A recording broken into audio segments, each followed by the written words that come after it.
Okay, hopefully we don't get disconnected on this one. If we do happen to get disconnected, we're just gonna kind of see how it goes. Sorry about that other one. I don't know what happened. It literally just kicked me off of it. I have started another live on the channel. Well, Sydney, I guess it's just you and me right now. No.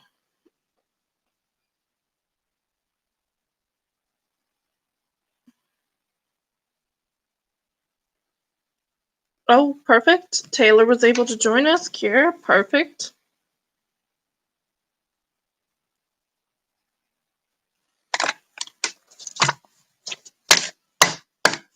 Oh, yay. Everybody is joining on in. Great, great, great.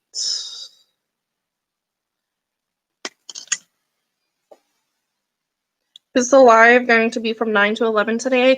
No, it is going to be from 9 to, we'll probably go till about 10:15 or so. Yeah, we probably have enough to go till about 10:15 or so. But no, it is not going to be a full 2-hour live. So we can get that going.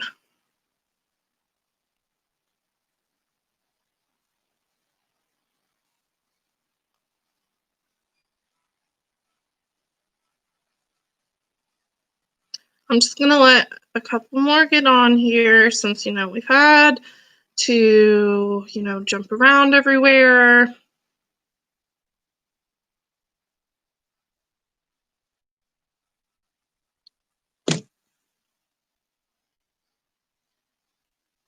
Will all the lives be 1 hour today?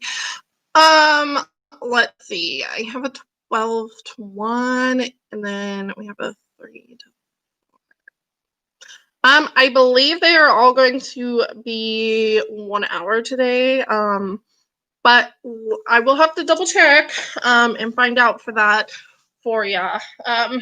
But I will let you know at the 12 o'clock live. I don't believe so. If I look back on all of my lesson plans, I believe it's 1 hour, 1 hour, 1 hour, 1 hour. But I'll just have to double check. But we for sure today will probably go over 10 o'clock. So y'all just hang in there. It's no big deal. But we just got to get through some materials and such to get all of our testing information in. But I see most of you are able to get back on.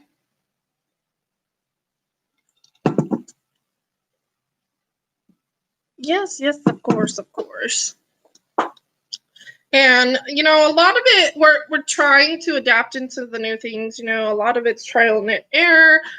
You can totally see a whole piece of my head that I didn't curl last night or this morning. It's been that kind of morning. Also, my hair is lopsided. I let my boyfriend cut it for me. Here we are. Okay, so if you guys want to go ahead, you guys are going to need pen and paper. You're going to want to take these notes down because we're going to do some review stuff over it later today in the afternoon for everything. So y'all make sure you have everything down, and you can write all of this information. Mallory, I got you. Brianna. I'm pretty sure I put your name on here, down here, Brianna. Yeah, I got you. Right there, perfect. This whole, table shakes, so then my laptop shakes. I'll just teach the whole class like this, Wobble, does that make any of you that are, in the car feel a little seasick? Maybe, potentially. Alrighty, you guys. So what we're going to be talking about today is keeping the cleanliness in your salon, in your day-to-day environment. So, when you go out into a salon, you're going to have specific precautions and measures that you're going to need to take to make sure that you are not spreading any bacteria throughout the community, especially in the salon. The chat was disabled. Yes, so that other live that I did earlier was not working out. It just kind of disconnected us. So now you should be all good. I can see your chat and everything, Stephanie, so no worries there. There are just so many of you. My sticky note for my it completely slipped my mind to print out a attendance sheet. So I grabbed a sticky note and my sticky note is filled now. It's okay. But like I was saying, whenever you go into a salon and such, you're going to have specific precautions that you're going to have to follow, whether you're going into a nail salon, whether you're going to go work at a med spa. Everything is going to be different, but these are the pretty basic precautions that you're going to have to take. They're the ones that we follow by the school. So especially if those of you are nervous about going and having to learn these new precautions and such when you go out into the world, most of the time we have already followed these measures beforehand. So it's no big deal there, no worries there. So don't be too concerned about it. So you can go ahead and label this your professional salon image. So this is how you're going to keep up your salon with TDLR standards. Like you guys were talking about yesterday with Jeremy, your TDLR book. My brand new copy, I don't know what happened to it, but I just have this one. So this one is a little bit older copy. Let's see, what year was this published in? This is the 2015 copy, so it is 5 years old. So it is a little bit older. But like we were talking about, all of you are going to get this book in the mail whenever you enroll. Usually it comes about 3-4 weeks after you enroll, and it's going to have all the laws and regulations as far as licensing goes, what you need to know, how you can run a business, specific things that they're asking for in that business and such. So it's a lot of helpful information for you Cosmos when you go take your written state board exam. There's going to be some information that comes from this booklet for you guys. So definitely make sure that you kind of brush through this, that you have an understanding of what it is and all of the things that are in there. So that's some stuff you guys should have covered yesterday with Jeremy over all of that. Hopefully you guys have all of your notes from there and everything, and we can just go ahead and start adding them in today. So this title or this chapter is the professional salon image. So one of the first bullet points is that you have to keep the floors and your workstations dust free. I hope y'all can hear this or see all of this. Probably need to move it a little bit closer for ya. So that first bullet point is keep the floors and your workstations dust free. Dust free. And then you're going to want to sweep hair off of the floor after every single client. So this is something that you guys already have to do. For those of you that are nail techs or estheticians, something that is going to be along these lines, you're going to make sure that you're changing the linens after every single client, that you're disinfecting your nail area after every single client. So these are just some of the first ones. And you also need to make sure that you mop floors and vacuum the carpets every single day. So just like how we have clinic floor sweepers every day, you know, you guys, it just varies and depends, each of you, whenever you get your lucky chance at getting them. But just let me, I'm going to hold this. If I need to go up or down or anything, just let me know. Melissa Woodall, is there going to be an assignment for the 9 to 11? No, the assignment for the 9 to 11 is you guys will just snap a picture of your notes from this morning, and then you will turn them in with all of that stuff at 5 o'clock.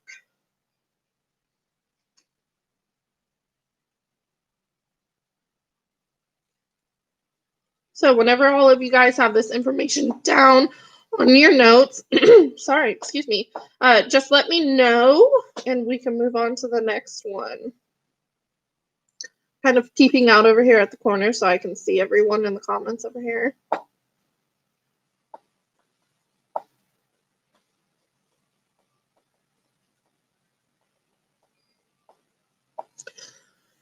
Oh, wait.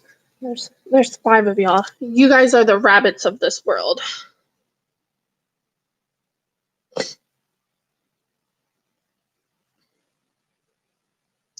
Okay, perfect. So we're going to go ahead and move on to the next one. So all of these are pertaining to the professional salon image. So at the top of each sheet that we're going over, I did just title it professional salon image. You guys don't have to title every single one of your notes professional salon image. I will tell you guys when you need to change something.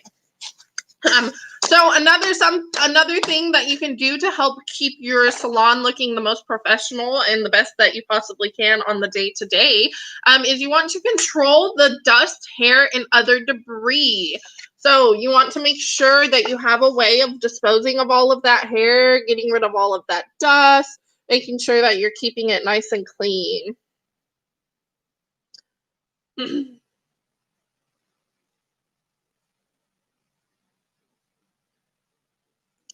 And then another thing is you want to make sure that you keep trash in a covered waste receptacle to reduce chemical odors and fires. So you know how all of our trash cans have a cover on them? It's the same in a salon. You do have to have all those coverings on your trash can.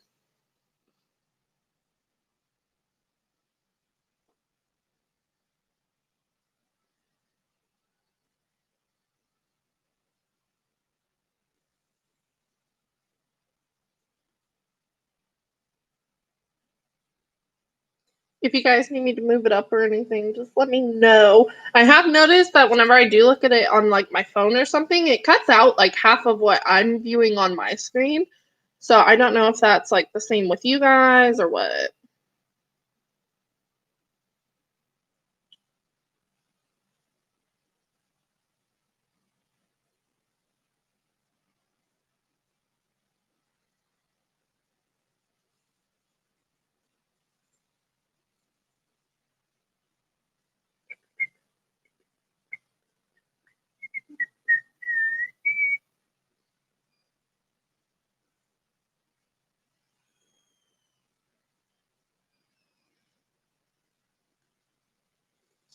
Alrighty, and then if you guys got everything, I'm just gonna wait a couple more of y'all.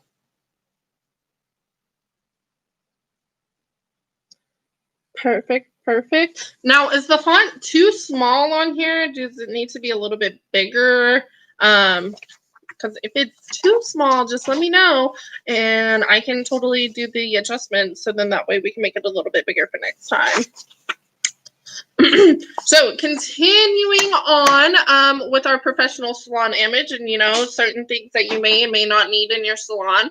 Another thing that you're going to need is clean fans, ventilation systems, and, and humidifiers that happen at least once a week. So the humidifiers are going to help to purify the air and everything. And you want to keep all your work areas well lit.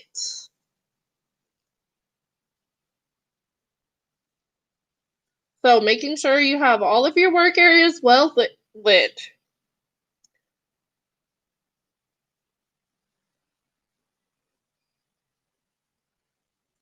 In addition to all of these things, you also have to have clean, disinfected restroom surfaces, including door handles, and guys, in the time that we are right now, people are super sticklers about making sure that door handles are wiped down and everything is all clean and ready to go.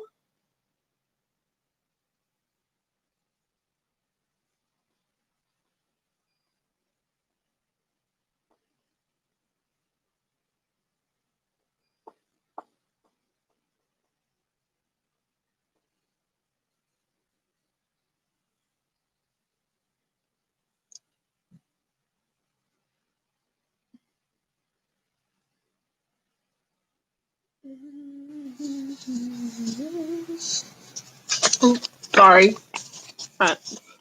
Struggle bus.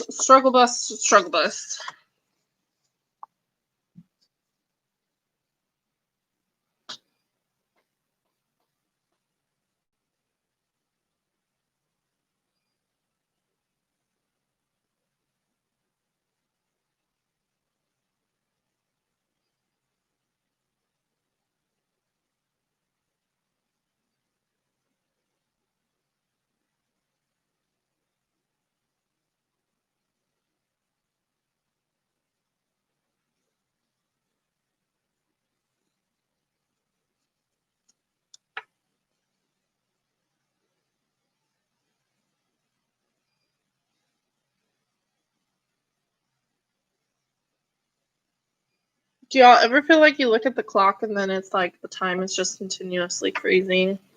You know, it's not getting any longer. It's just as if the time is paused.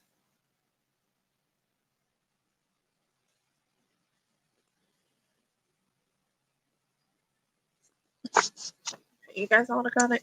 Can you repeat our assignment again that we need to be turned in today? Yes, Lauren, I will go over that at the end of that, okay? So then that way we can kind of get to going along and moving along. Y'all, I was at the North School yesterday, and so many of these students knew who I was, and I knew who none of these students were. I was like, I've seen all of you online, but I have never seen any of you in person. Alrighty. It'll be emailed to us though, right? For the assignment or everything. All of your assignments are emailed to you. And everything, but for the 10 o'clock hour, you don't have a super lengthy assignment, or for the 10 to 11 hour, it's not a super lengthy assignment. It's not really even an assignment. So I'll go back over it in just a little bit whenever we're done with all of these notes. Alrighty, I promise you guys, we'll get it. So continuing on with all these different bullet points, I know it kind of sounds repetitive, but, you know, these are things that the states are going to be looking for. These are what, you know, clients are looking for in a salon and such, making sure that everything is in, you know, proper code and all of that stuff. So along with all of our previous bullet points, you also need to provide toilet tissue, paper towels, liquid soap, properly disinfected soft bristle nail brushes, and a container for used brushes in the bathroom. So this is for my nail techs out there, or even those of you on the Cosmos that want to have a nail salon in with your hair salon. This will apply to you as well. Then this next one is you want to never place food in the same refrigerator used to store salon and spa products.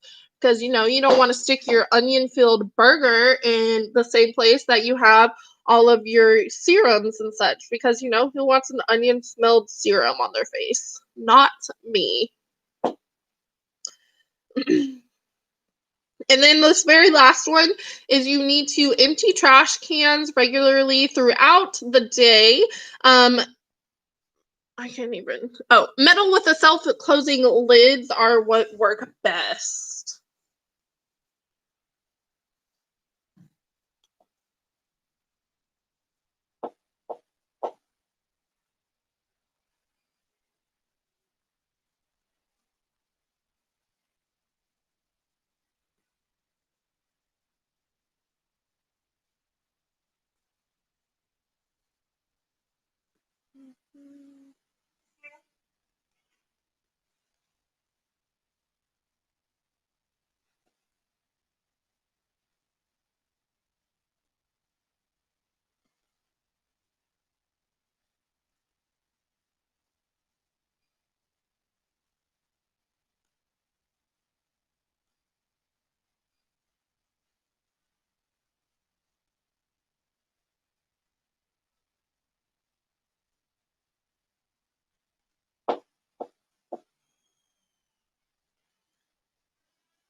I'm just gonna wait for a couple more people. It seems some more are still writing.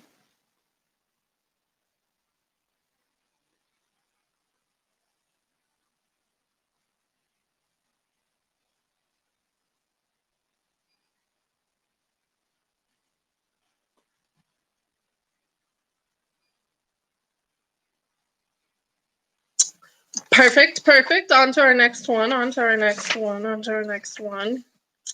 We are still continuing that our bullet points, continuing our professional salon image. I know the list is long, but you know what? The process of opening a salon is also long as well. So which one do you want to do more?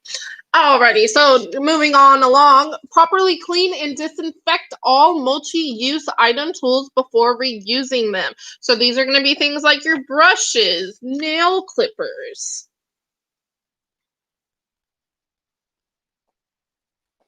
You need to make sure that you have clean, disposable paper towels for each client.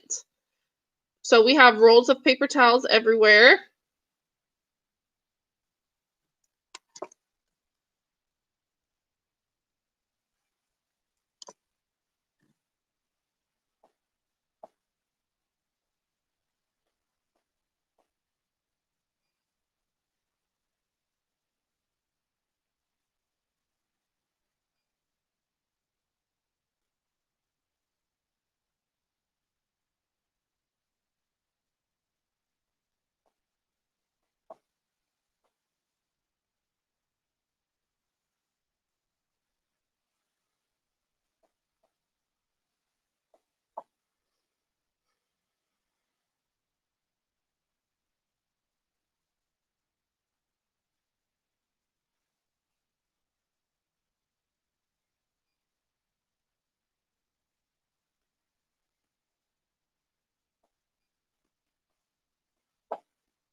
It's so odd, even though we used to be teaching at our houses, now we're here in the building, and it's still weird just teaching to a computer. I don't know if I'll ever be able to get through this.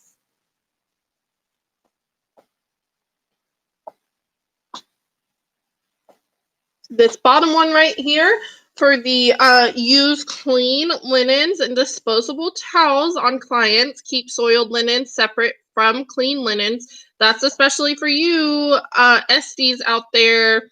That is very important that you are cleaning those linens after each and every client.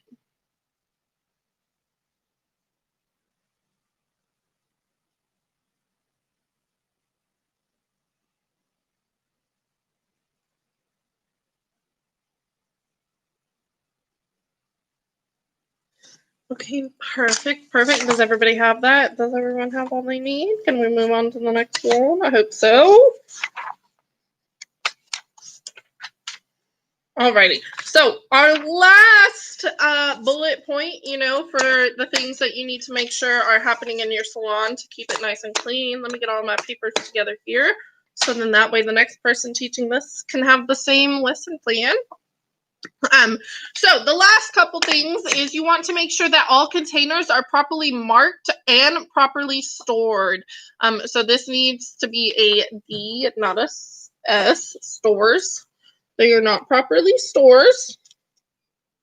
And then you want to make sure that you never place any tools or implements in your mouth or pockets. So those of you that like to stick your combs down in your pockets and then reuse them, no, that is not clean practices. And then you want to make sure, of course, that you're cleaning and disinfecting all work surfaces after every client.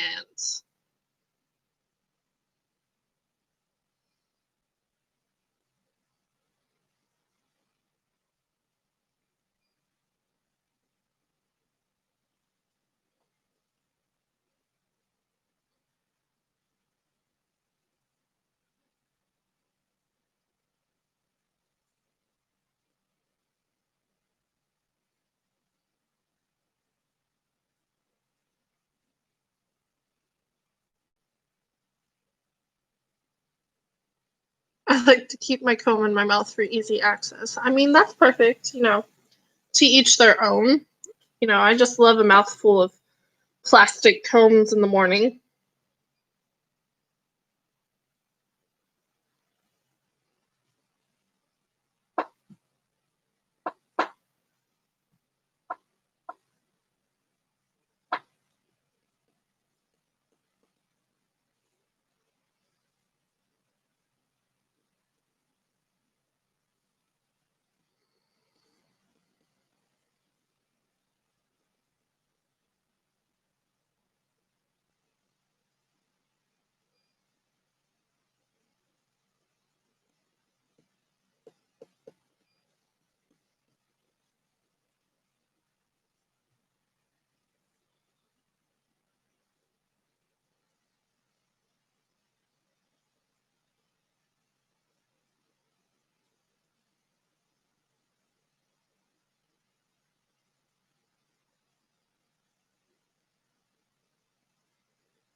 Perfect. It looks like all of you are over here dogging on Connor as well. You know, so for his birthday, he would like combs. Just combs. Just plastic ones, you know. He likes them for safe access only. Okay, you guys. So that is the end of the bullet points for everything that you need in your salon setting and everything. You know, making sure that you're meeting specific precautions and such. Yes, please. Or do you prefer metal ones, you know, just, you know, that metallic-y, salty taste? You know, maybe that's a little bit better. I don't know. To each their own, you know. Everybody likes something different. Who knows? Who knows? So, let's see. I'm going to go over here into my TDLR book. And let's go ahead and we're going to go on over to page 16. And we're going to talk about the displaying of the practices of a license holder. So some of the things. Amber, so glad to have ya. Alrighty, so as you can see, each thing is kind of stated. It's literally just a huge law book. So if any of you have never read through any of this, you know, it just kind of varies and depends. So, for instance, it talks about displaying of certificate or license. A person holding a license or certificate issued under this chapter shall display the license or certificate in the person's place of business or employment. So, like how we have all of our licenses hanging up by the front door and such, do you guys have all of, you know, you guys have those permits that we give you in the very beginning when you start and everything? So, you know, how we have you guys hold on to those. I have a whole book of all of y'all's permits in there, and so when the state comes and all of that, then, you know, I just have to be like, okay, well, here's so and so's permit number, and then she looks through the book to make sure that all of the students that we have are accounted for. All of them are in there. We don't have any like ghost students or anything. So, you know, it's just varying things that are in here. If you have never ever read about this, you know, it's a pretty interesting book to read, you know, finding out about all of that. Like, for instance, many salons and many barber shops. So, mini salon or mini barbershops includes a room or suite of rooms that is one of a number of connected establishments in a single premise that open onto a common hallway or other configuration of operations. So they're talking about, you know, your booth renting salons and stuff. And then it has all of the requirements. You know, like you have to have fees that are required to issue or renew a license or permit to inspect your salon. You got to get your salon inspected, you know? So there's definitely plenty of valuable knowledge on here for you guys. Alrighty, so this next one that you're going to want to label on your notes, we're going to go over some universal precautions and some kind of standard precautions that have kind of come about. I know it sounds a little odd for you to have to know some of this information, but this all kind of ties into OSHA, so you have to know specific things for OSHA. Now, yes, we're not out there like standing on ladders and stuff, you know, OSHA approved and all that jazz. But, you know, we are here working with sharp instruments, sharp tools and stuff. So we do have specific OSHA requirements that we do need to follow up with. So, one of the first things is the universal precautions. So, universal precautions. It is requiring all stylists to wear gloves. It was brought up into the CDC in 1985. So, universal precautions. Sorry, y'all. I did not type these up. Or I didn't type this one up. Requiring. Let me put it over here. Y'all don't make fun of my spelling either. No, I can't spell. Requiring all stylists to wear gloves. And it was brought up by the CDC in 1985. Now, of course, does this necessarily pertain to our everyday lives now? Well, yes, no, kind of so. Before Corona and all of that, it was a little bit more lenient about wearing gloves and such, but now there are specific states that are asking you to wear gloves no matter what kind of hair service you're performing, whether it's a haircut, a clipper cut, or anything. You are required to wear gloves. So, the biggest thing is that things are constantly changing, and you got to make sure that you're keeping up with these constant changes happening.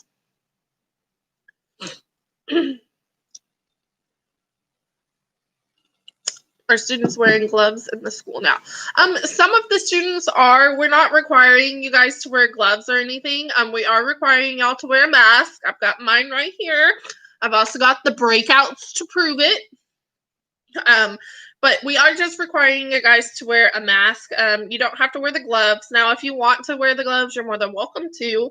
But there are specific states that are requiring stylists to wear gloves, like in full PPE and face shields and all of that. So, I mean, hey, I know I'm not all against it. Forming a haircut. Oh, yeah, tell me about it. I mean, I can barely even do a root color with gloves on. I can imagine having to do a haircut and such. I mean, man, for those of you that want to wear gloves and perform on clients, all to you, man. Power to you. You work for it. You go for it.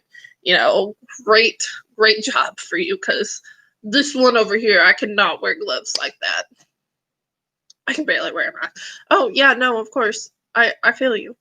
And then I feel like you can't really, in today's society, you can't really, wear it below your nose either, because then it's just frowned upon, and you can't really wear it like this, because then people won't. So you gotta pull it up, and then it's gotta be up in your face all day, and it's just, it is what it is. But we gotta do what we gotta do. Keep everything going. I know those of you down at the South School, y'all used to hear me joke about the coronavirus all the time, and look at where it is. Look at what has happened. So, oh my gosh, Chandler, there's a girl at the other school that looks exactly like you. Can you take it down in between clients? Yes, just as long as you're not around other clientele and such. So, I mean, you can kind of whenever you're not around or you're not around other people, you can put it down below your nose. But pretty much whenever you go out of the building, that's when you can take it off. But most of the time you can just wear it, below your nose. I was always making jokes about it too. Yeah, I know. And here it is, unfortunately. That's just how it is. That's just how it is. Alrighty. So then after universal precautions were introduced, then standard precautions were introduced in 1996. So probably the year some of you were born. Introduced in 1996. So it was originally supposed to replace universal precautions.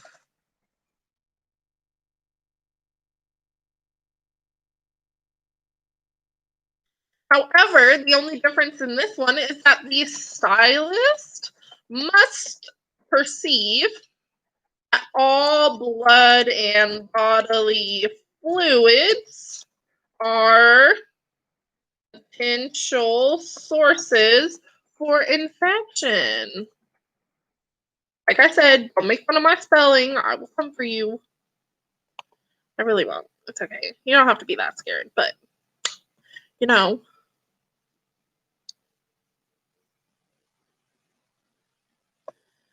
infection control, the stylist must perceive that all the blood and the bodily fluids are potential sources for infection.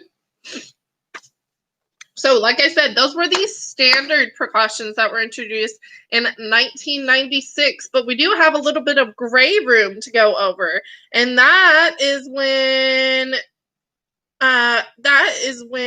all of your PPE came into play. So, I know we're not nurses or anything, but we do have to talk about some personal protection equipment. But technically speaking here, we're going to do personal protective equipment,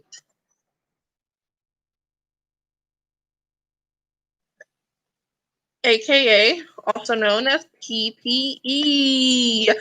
Something we're probably all pretty familiar with nowadays. So, in 1987, PPE was brought up by a hospital. In 1987, brought about in a hospital.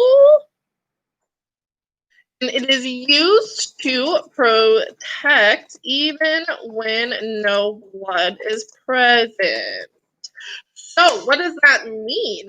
So, that means, Molly, when you are out there in the workforce and such, they brought up PPE as a way of feeling that they were going to be able to further protect people from transmission of anything. So what you also have to remember, when all of this was coming about, it was a big time for bloodborne pathogens and such that were happening during this time period. So just like how we are living in a specific time period and specific, precautions and such, in 1987, they felt that bringing PPE into the hospitals and such was going to change and be able to protect those nurses and protect the staff even better.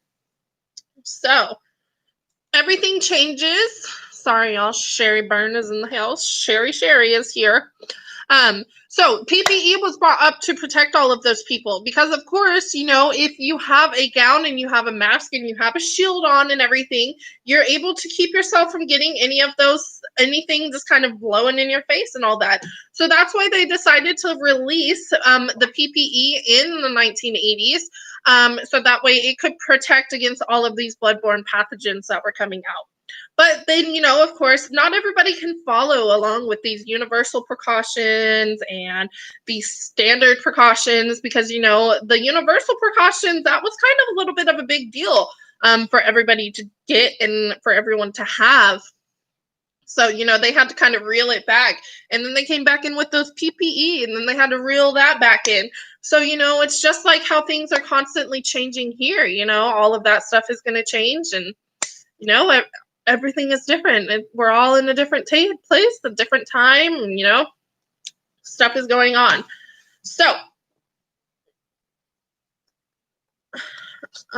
wasn't counted in life before.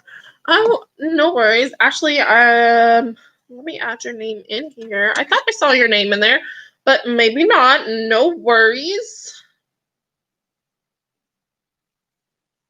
Ashley. Alrighty, you guys. So, some of the notes that you need to take under go ahead and label universal precautions for me. So we're going to do a little bullet point list here. So universal, if I can spell, Mercedes, yes, I have you as well. I should have all of you. Now, if for some reason you don't think you were accounted for or anything, all you need to do is just let me know and we can get that taken care of for you. But like I was saying, universal precautions, I need you guys to go ahead and make a label for that. And then we're going to list a couple of things that it does apply to and things that it doesn't apply to. So with universal precautions, what you have to remember, Melissa, no worries. What you guys have to remember with the commenting and everything is that you don't need to comment all the time. Just as long as you're doing that first roll call and then that end roll call. And then, if you have the time or you're able to comment in between, that's perfectly fine. But if you're working and doing all of, if you're taking notes and stuff, that's no worries there. Alrighty. So, universal precautions. Everyone is considered a potential threat for transmission of bloodborne pathogens. So, regardless of if you are not asymptomatic or anything, these universal precautions apply to blood, bodily fluids, and body tissues.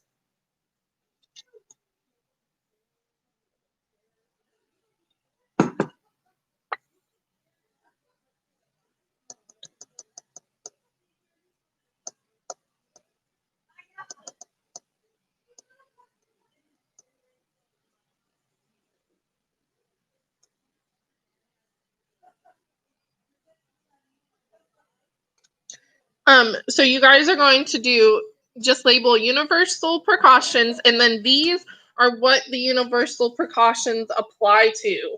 So you have to act as if everyone is considered a potential threat for transmission of bloodborne pathogens.